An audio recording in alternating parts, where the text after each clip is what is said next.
It is so good to be here surrounded by such a fearsome collection of organizers, dreamers, fighters, and revolutionaries. What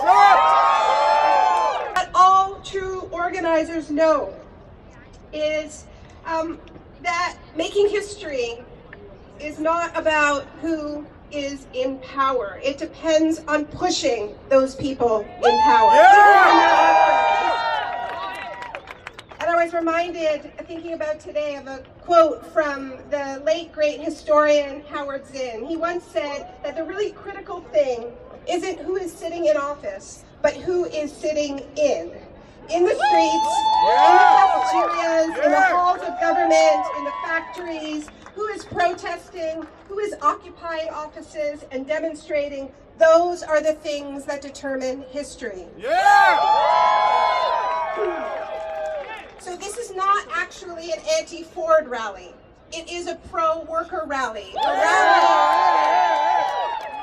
It's a rally for all of our movements to define together what it truly means to stand for and with the people. Not with Ford's bumper sticker slogans and phony populism, but with concrete policies that make daily life dignified, fair, safe, and even joyful.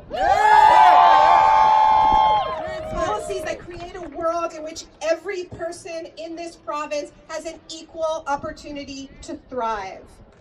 But I'm not going to sugarcoat it. This election was a blow, and that's why so many of us worked so hard to prevent this outcome. A lot of people are going to get hurt, no matter how hard we fight.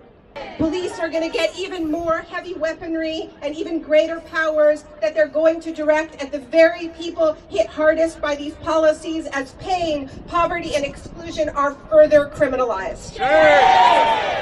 White supremacists and misogynists, homophobes and transphobes may well feel more empowered to take to the streets and act on their most violent fantasies. Because as we have seen south of the border, it makes a difference when the man in charge is sending coded and not so coded messages about whose lives count and whose lives don't.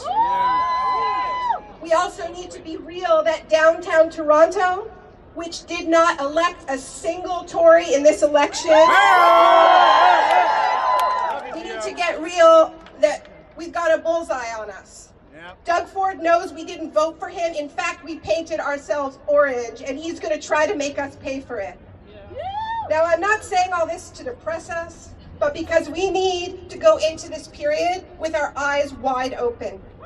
This is the cost of not having the representation we deserve, of not having the power we deserve, of a system that gives a party that won 40% of the vote 100% of the legislative power. And we cannot allow it to happen again. So let us resolve today to do everything in our power to build up and strengthen and deepen our movements, so this is a one-term Tory government. To be immediately followed by a government that is truly of the people, unafraid of bold ideas that fight economic inequality, systemic racism, colonization, gender-based exclusion, and environmental devastation all at once. That is not only what we deserve, but what we and our planet desperately need. So how are we going to do it? We're going to do it by making sure that this one-term Tory government meets a wall of resistance at every turn. A resistance that says no to Ford and his followers' most toxic and brutal plans, but simultaneously and confidently says yes to the world we need and deserve instead. And that is going to mean a lot of different things. It's going to mean building deeper trust and more durable relationships between our struggles. That means showing up for Indigenous allies as they assert their rights to water and housing and other basic services, and as they defend their land from oil pipelines, mining, and other extractive projects that are being pushed on them against their consent. It means showing up for BLM and No One is Illegal and I Don't Know More and other frontline movements defending their people against the lethal force of the state. It means showing up for teachers who may well need to strike to make sure that all of our kids get the education that they deserve. It's going to mean showing up for nurses and caregivers who are going to be on the front lines of fighting healthcare cuts and backdoor privatization schemes. It also means not backing down for 1 minute from the historic gains won by the amazing Fight for 15 and Fairness movement. No government handed over these victories. They were won from below. And that means that no government can take them away without the fight of their lives. And it means something else too. You know, Doug Ford said yesterday that he's going to repeal Ontario's cap and trade law as his first item of business. So friends, that's our first test. And we're going to need to send a clear message that it is not okay for politicians in 2018 to shrug and say climate change is somebody else's problem. Let the planet burn. It's more important to make life easier for corporate polluters, which is exactly what he's saying. And we're going to need to explain that when politicians act this recklessly, and Ford is not alone, he's got company from Trudeau buying out dirty oil pipelines and running the money to do so. He's got companies south of the border, and we are the ones who need to make this real and say that there are real human costs to these policies. And they express themselves in events like the massive forest fires in BC and Alberta and Northern Ontario, in freak storms that put huge stresses on our already crumbling infrastructure. It expresses itself through forced migration from the Caribbean, Southeast Asia, Southern Africa. It expresses itself in intensified conflict from Syria to South Sudan. We can make the connections between our government's disastrous climate policies and the right of all migrants to move freely, work with full protection, and build a good life. We can make these connections because these issues are connected, and we can do more. We can also point out that the Liberals' cap and trade policies were never close to good enough. A government truly committed to battling inequality and fighting climate change would take an entirely different approach, with policies that tax corporate polluters, not everyday consumers. It would tax over consumers and the wealthy to fund a world-class public transit and cycling infrastructure that keep people safe in this city. It would keep energy in 100% public hands, and we would transition to 100% decentralized renewable energy. In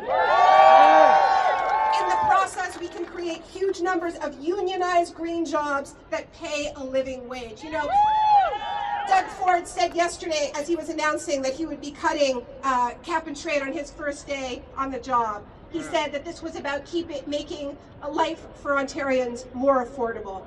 But you know how to do that. You make life for Ontarians affordable by raising the minimum wage and protecting workers' rights. And real climate justice politics means more than that. It means prioritizing First Nations communities and immigrant communities who have consistently been the ones with the dirtiest extraction and the dirtiest energy generation in their backyards, and saying these are the communities that have to be first in line to own and control their own renewable energy, keeping the jobs, skills, and profits in their communities. That's the climate justice movement we need to fight for. And that's what we articulated in the LEAP manifesto that's been endorsed by hundreds of organizations across Canada, many of them in Ontario, tens of thousands of Canadians. We have a plan. The bottom line is this: as we fight forward, we can and must do more than defend a disastrously inadequate status quo. The status quo that created so much anger that a Doug Ford becomes possible.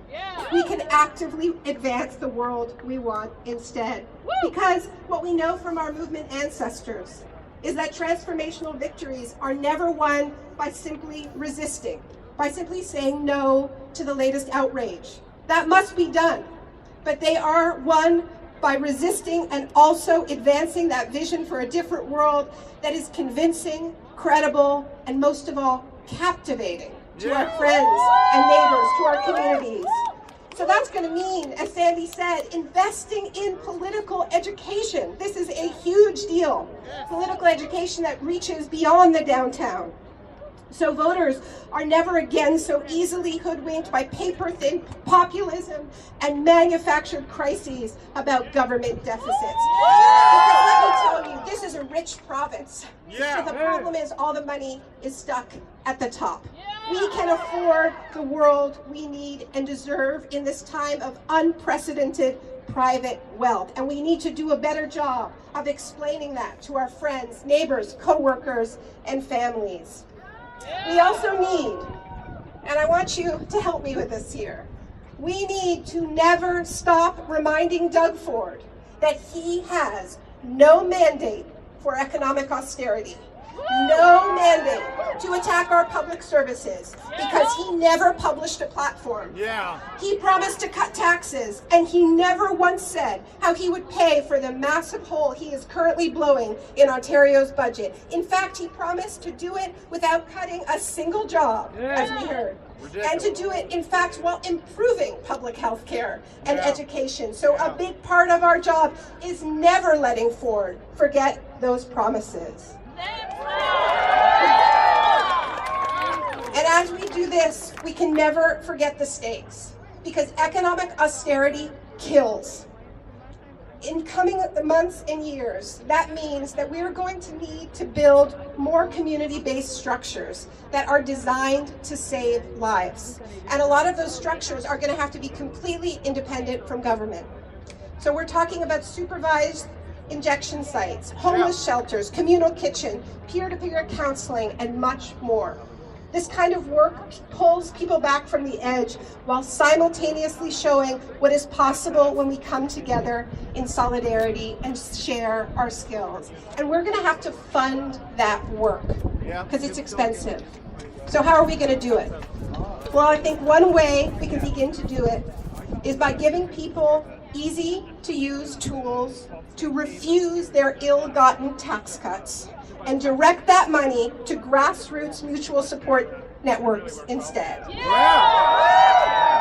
We need to start a movement of tax cut conscientious objectors and peer-to-peer, people-to-people wealth redistribution if our government won't do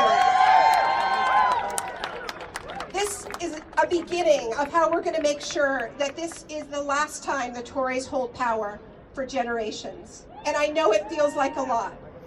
And once Ford actually starts doing some of the things he promised to do and all kinds of things he promised not to do, it's going to get harder. But let's keep a couple of things in mind. As we just saw, we elected some serious fighters this time around. Candidates who come out of grassroots social movements who made no apologies for their belief in radical social and economic change. And they did something really important in the process because they won. And they proved to us that bold redistributive policies are not a liability for the NDP. They are the true path to victory. We have the makings of a left caucus, and we need to support them and make sure that they become the center of the NDP party in the next provincial election. And here's a little more good news. We don't have to wait for that before things start changing for the better, because municipal elections are coming up in just a few months. We need to channel our outrage and build on the relationships that came out of campaigning over the last few months to elect people to Toronto City Council who are going to defend this city and everyone who lives in it. So we need leaders who are truly ready to grapple with what it means to live on stolen land, who are ready to turn Toronto into a true sanctuary city, a freedom city. Friends, we're gathered at kind of a strange moment. The election has happened, but the new government is not yet formed. We're in this ominous calm before the storm. It's a little strange and surreal. The sun is still shining, but we see the darkening clouds on the horizon and we feel the wind blowing towards us. Still, we don't know exactly what's coming. But you know what? Doug Ford doesn't know what's coming either. Because what's coming is us. Many, many more of us. Inside government and outside of it. And gathering with you all today and looking at this crowd of people in all of your glorious uniqueness, seeing your resolve and the fight you have in you, I'm reminded that this is Pride Month. And maybe that's telling us something about what our movements are destined to become as the clouds draw nearer. It's our job to be what comes after the storm, after the flooding, the felled trees, and the thunder. We are going to be the rainbow. The beauty and the hope that comes after this Tory shit show. Let's get ready. Thank you.